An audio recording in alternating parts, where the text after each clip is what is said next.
This video is continuing with the theme of reviewing a couple concepts that you've probably already heard in your other courses, your other lecture series that you've watched. But I want to take the time to really make sure that we understand the distinctions and how they all work together. So we're going to talk in this video a little bit more about abstract data types. Before we cover what an abstract data type is, just remind ourselves what a data type is. So a data type will define the domain of values that we're able to store, so the type of data that we can store. And many of you can think of some already off the top of your heads. They might be integers, floating points, characters. But more than just the type or the domain of the values, we also know the operations that are allowed on those values. So some of the operations might be addition or subtraction, division. So for an integer, we can do comparison operations. We know we can do addition operations, things like that. Now, within data types, they're both primitive data types, like integers, floating points, things that are defined as part of the language itself. And then there's also user-defined data types, like maybe a point, which is comprised of two integers or two floating points. So we have both primitive data types and user-defined data types.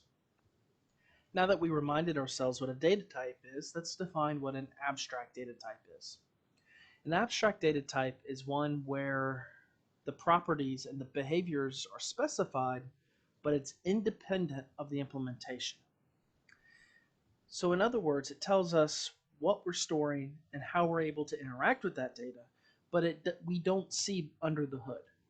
So we know that we can honk a car's horn, we can drive a car, we can turn it left, turn it right, but we don't have to know how the engine's put together. We don't know how the onboard computer is working. We just know what the behaviors are and the purpose of that data. So the concrete implementation of an ADT, and there could be multiple implementations per ADT, will give us that data structure that we can use. So a good simple example would be a book is an ADT. We know that a book has a cover, it has different data stored within its pages. You can turn pages, you can search pages, but the actual implementation of, say, a telephone book or a directory of some sort would be the specific implementation. Now, I find it easier to look at a couple examples in order to really fully understand the definitions of things. So let's take an example ADT of the date. So let's say that we want this date ADT to represent dates on the calendar, so the month, the day, and the year. So we know what data we're trying to store, what values they're going to be, but what are some of the operations that this ADT might need to define? Well, we need to initialize the date or create the date. Maybe we need to return the month as a string. Maybe we want to return the month as an integer. Maybe return the day as an integer. Maybe we want to be able to compare two dates. Now, obviously, there's a lot more in terms of the operations that we could apply to this, but maybe this is all we want and this is what we defined. Notice that I'm not specifying how are we going to take the month as a string. I'm not even specifying are we storing the month as a string or are we storing it as an integer. The implementation doesn't matter at this stage. We're simply wanting to know what data are we storing and how are we going to interact with that data. And that's what defines an abstract data type.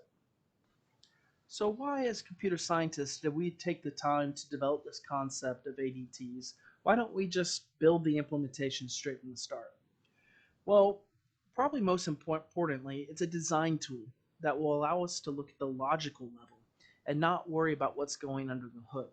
So if we're trying to design a really large application, say a highway system, I don't want to have to concern myself with what's going underneath the hood of every single car that's out on the road, car, truck, bicycle. I just want to know how do they interact with each other, what is the purpose of that data type, and then I can use that to develop my larger system. And as long as we can trust that the underlying implementation achieves those operations, achieves that data, I know it's going to fit into the larger system. So it will allow client programs or programs that use our data types or data structures to not be aware of the implementation. So they don't have to worry about that to develop their larger program. And that's important because if the implementation decides to change in the future, maybe you found a better way of implementing something that will increase efficiency or reduce memory usage, then The client programs, maybe there's hundreds or maybe even thousands of client programs using your ADT, won't have to change their code. If you change the operations or the functionality of your ADT, then they have to start over. Maybe they can't use your ADT anymore. But as long as your ADT stays the same, your abstract data type, what values it stores, and the way you interact with them, then no matter what you do under the hood, client programs are still going to be able to use it. The ability to remove ourselves from the weeds of implementation through abstract data types is really what's going to allow us to look at these larger problems in a simpler way and allow us to get all the pieces together before we get back down into the weeds to finalize the implementation.